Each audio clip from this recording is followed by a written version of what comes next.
Selamat welcome to Lunchlishar, where we rate our gameplay and our lunch. It's a simple way to improve your gameplay of Flesh and Blood by playing one game a day during your lunch break. Let's see how today's game will play out. Hey, Future Adia here. A bit of an update for today's video. Sadly, we lost the audio, so I'll be just dubbing what I've done in the video, what I think I said, and I'll comment on that. I'll even do a little comment on the food as well. So hope you guys still enjoy today's lunchtime talishar video. I'll promise to do better in the next video. See ya! Okay, so we lost the audio, so what you're gonna see will not sync up with what you hear. This is me commenting on how we're gonna sideboard against Azalea. The deck we're using is We Make Best Combo. Explaining how it's different, all the Bonds and Descendant Gust Waves compared to the Tiger Zen or the Hybrid Zen. We're more focused on doing a one really big turn. Against Azalea specifically, we want to remove the non-blocks, a few of the Tiger combo like Chase the Tail, and a few of the combo pieces like Bonds and Descendant, the yellows, and we want to put in Command and Conquers and Warmonger's Diplomacy to help up this matchup. And the lunch I'm having is Korean Spicy Noodle from Hanok 7 Bintaro. Let's start the game. A little bit of info. Today's match is against a local. This is not some rando on Talishar. This is Alex. He's a well-known Azalea player. He plays really well. He plays a really mean Azalea. And you see we can start off his first turn with a undominated drill shot with a lace with inertia. We want to block this fully. We want to block 9 even. So we play around a single copy of Rain Razors. Because if he has 2 Rain Razors, at least he doesn't get to Arsenal. That's the logic behind the blocks here. Because if we block 8 and he has Rain Razors and we can't convert our hand, we're not able to set up. Meanwhile, if we do this, we can still send some damage on our first turn and set up our arsenal if need be. This hand's decent because we get to do double transcend this turn. It's not the best, but it ensures that our Traverse the Universe is online. Okay, that's me just eating the spicy Korean spicy noodle. I'm commenting on it being spicy and nice and salty. It's a huge pick-me-up. And for the play this turn is quite simple. We play the pot first before our Sacred Art. Since the Sacred Art, when we play it, we need to choose the mode immediately, like Art of 4, even before resolution. So if we play the Sacred Art before our Stir the Pot, we only get to choose one mode. Okay, just checking through my graveyard what combo cards I can fetch if I choose to go with Bonds. Oh yes, I'm commenting on, since we have 2 floating, it's free to use the Kakara, since we have a spare Chi in hand to pay for the Gust Wave and whatever card we search.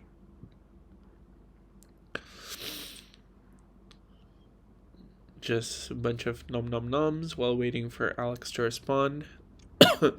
We play the Gust Wave first. This is proper sequencing because we don't want to reveal what we're searching yet to Alex. Okay, he opts to take it. We finally pop off our hero ability. The correct line here is just to fetch the Bonds and get the Mauling Key. There's another line you could consider, grabbing a combo piece that we would want in the graveyard, but naturally we want 2 Bonds anyways in the graveyard for our big Shifting Winds of the Mystic Beast turn. and we do not have Chase the Tail to fetch out. So kind of regretting the decision there, but turns like this are few and far in between.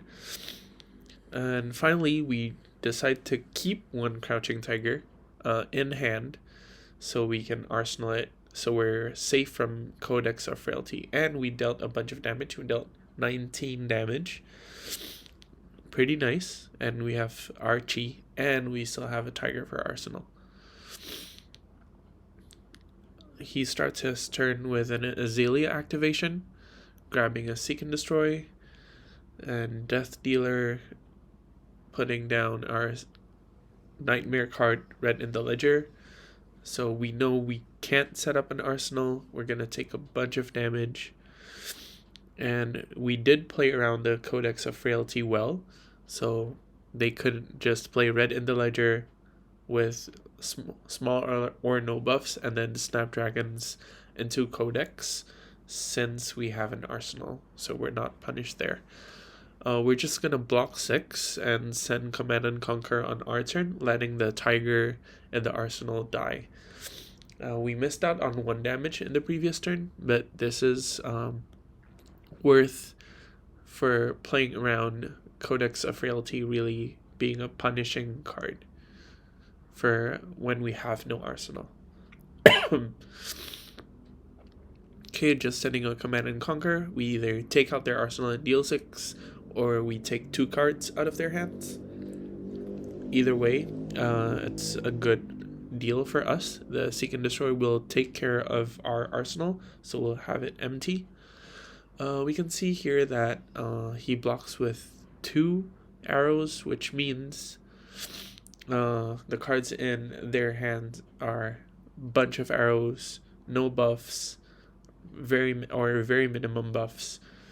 So it's easy blocks for them, but it's also good for us since we're for sure not gonna be receiving a bunch of damage on our next turn. Just continuing to eat my Korean spicy noodle. Tasty, tasty, nom nom nom. Okay, their only buff is laced with inertia. It's kind of annoying since we actually want to send some damage and keep an arsenal. So the option here is we can block this fully and play Warmongers.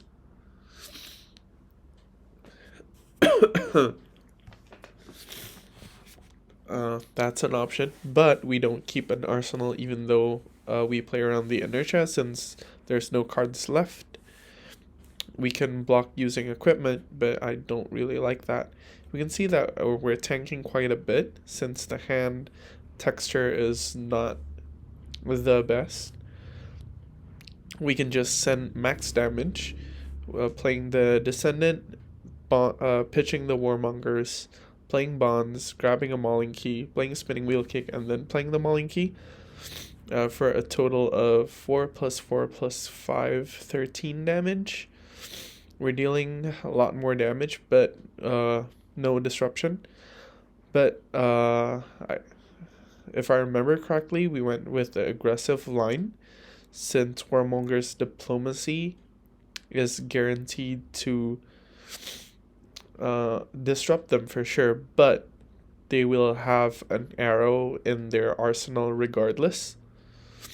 And if we use the Spinning Wheel Kick for pitch, we don't actually have a card with Go Again that we can fetch with our Bonds of Ancestry, since the Bonds is yellow and Aspect of Tiger Body only has Go Again if we play a red card previously. So the line of Descendant, Bonds, something, Warmongers is not on the table, leaning more and more towards the decision of just taking the damage and sending back. Thankfully, I know this is a friend of mine. We can take a little bit extra time to think here while eating my lunch. If this was a rando on Talishar, I would make the decision faster to ensure that they don't leave or just quit on us.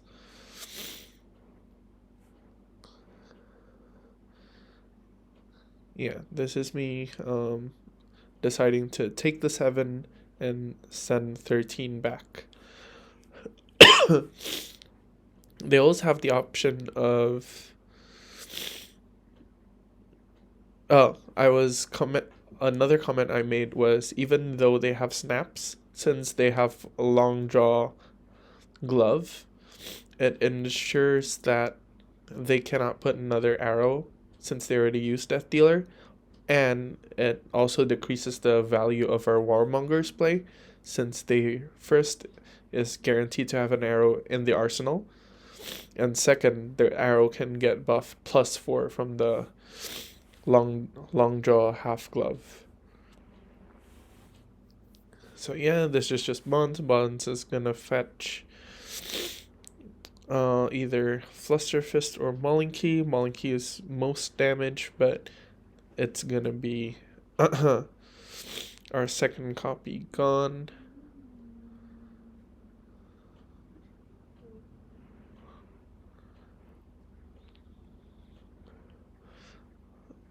Aspect, Descendant, and Bonds are not great choices.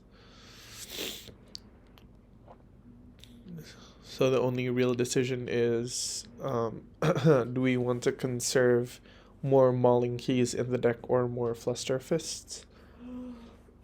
You see, we can't choose the Aspect of Tiger Bod. Oh, yeah, actually we can, because we kept the Spinning Wheel Kick. Yeah, just remember this line. Since we kept the Spinning Wheel Kick, the Aspect of Tiger Body has go again if we play it after the Spinning Wheel Kick. So we deal 4 damage, same with Fluster Fist, so we conserve both the Fluster Fist and the Mauling Key, and we deal 4 damage still since we're triggering the Shuko, since the Descendant Gust Wave was for 2 or less.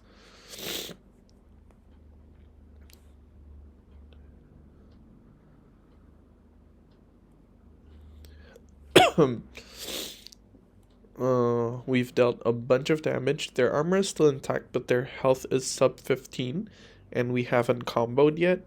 Feel like we're in a very good position.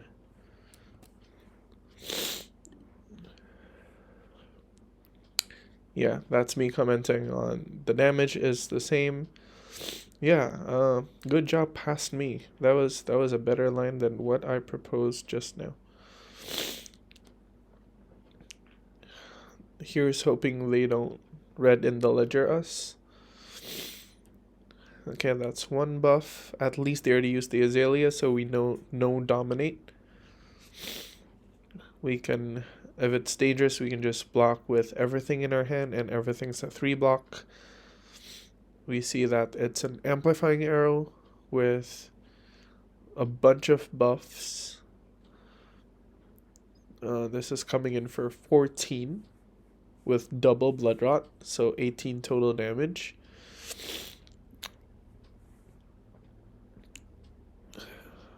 Just counting, can we pop off this turn? Since they're at 10, we're checking if our graveyard's stocked enough, because we can block with Traverse, grab a Descendant Gust Wave, and Descendant Bonds into something. The Command and Conquer will either go in Arsenal or block here. I'm more since they don't have Inertia or Seek and Destroy, I'm more inclined to keep it, since when we take this damage, we're blocking at least 3 of it. So we're still staying above 10 life. Well, we'll be down sub 10 after the Blood Rot, but after the big turn that we're gonna send at them, because Descendant Bonds plus, for example, Fluster Fist is 3, 4, 3, 4. That's 7 plus 7 is 14, plus another 4 is 18 minimum, and they're only at 10 life. And we don't have an Artifor, so they can't pop their balance for an extra card. They only have 3 blocks on armor, and we're dealing 18, which means they need to block 9, 3 from equip, so 6 block, which is 2 cards minimum from hand. Oh yeah, they added an extra buff here with Rain Razors, so they're dealing 21 total damage, 17 directly, and then 4 with the Blood Rot, leaving us at 7 after blocks.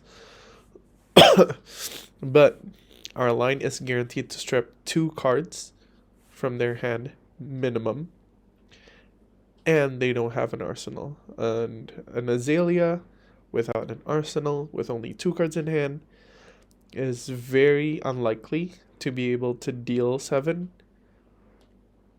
And if it's just a soft 7, we can just give them 1 card and both our remaining equipments.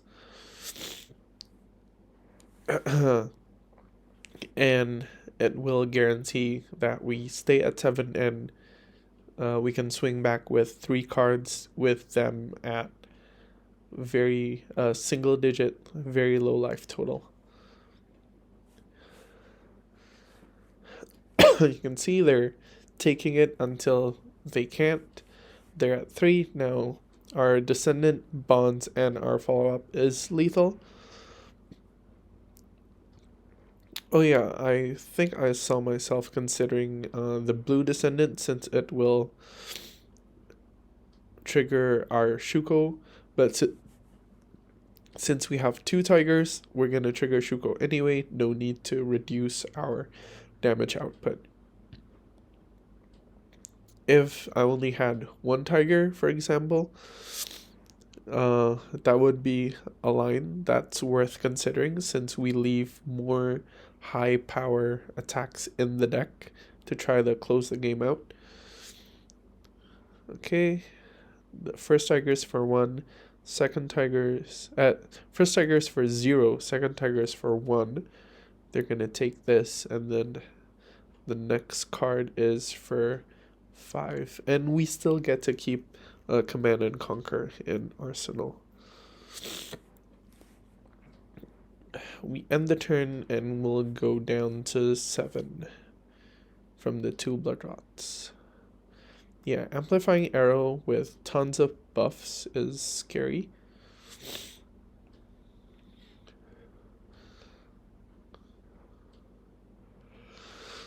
All they do is end the turn. This hand is functional. We have Go Again through 100 wins, and then we double Transcend, which means we have extra resources. You see me choose red bonds, I believe. Yeah, red bonds. Oh, I remember. Now I played a very tricksy line where I played the Command and Conquer first, since we have Path Well Traveled, to give it Go Again.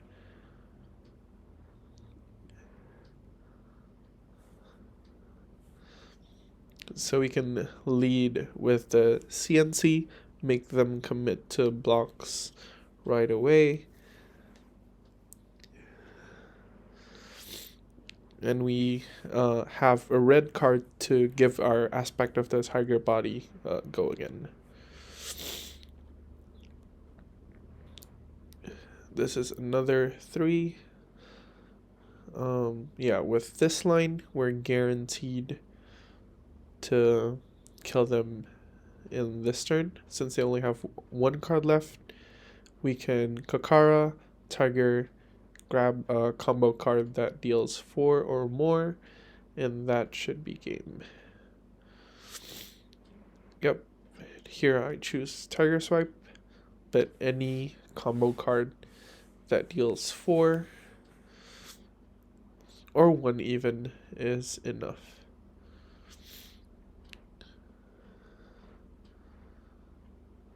See, the tiger is the one to finish the job. We still have another 4 damage in the back. We got very, very lucky, and no red in the ledger Very nice lunch. Okay, that was a very nice game and a very nice lunch too. So today's deck is We Make Best Combo Zen. The deck felt really nice to play. We didn't brick as much as I used to when playing it other times. It functioned really nicely. We had a big combo turn that dealt upwards of 18-20 damage, and the Azalea did read in the ledger us multiple times, only once throughout the game, and when they read in the ledger us, we had a command and conquer to answer. So I felt like this game we got very lucky. Um, yeah, hardly any disruption. Our hands lined up well. We didn't brick. We popped off when we needed to, and so overall, I felt like we didn't make any real mistakes since there was no spots that were overly difficult for us. Mostly was optimizing what we got off of Zen's ability and our bonds of ancestry to maximize the damage output or maximizing our future potential turns. So gameplay rating 8.5 out of 10. I felt like a lot of it was due to luck. Our opponent's deck dealt a bunch of damage but not a lot of disruption, which is rare from a ranger, but still very well played by Alex there. And for the lunch itself, Hanok 7's Korean Spicy Noodle, you can find it in Bintaro in Fresh Market. You can see we have the picture. This is real what it looks like for the takeaway version. Eating it at the restaurant is, I feel like, a bit nicer than having it in this takeaway box, but it's still very delicious. It's spicy, salty, umami. It has a bit of sweetness to it, but it is very berminyak, so it gets in your throat a bit. That's why I couldn't give it a 10 out of 10, but I'll still order it again.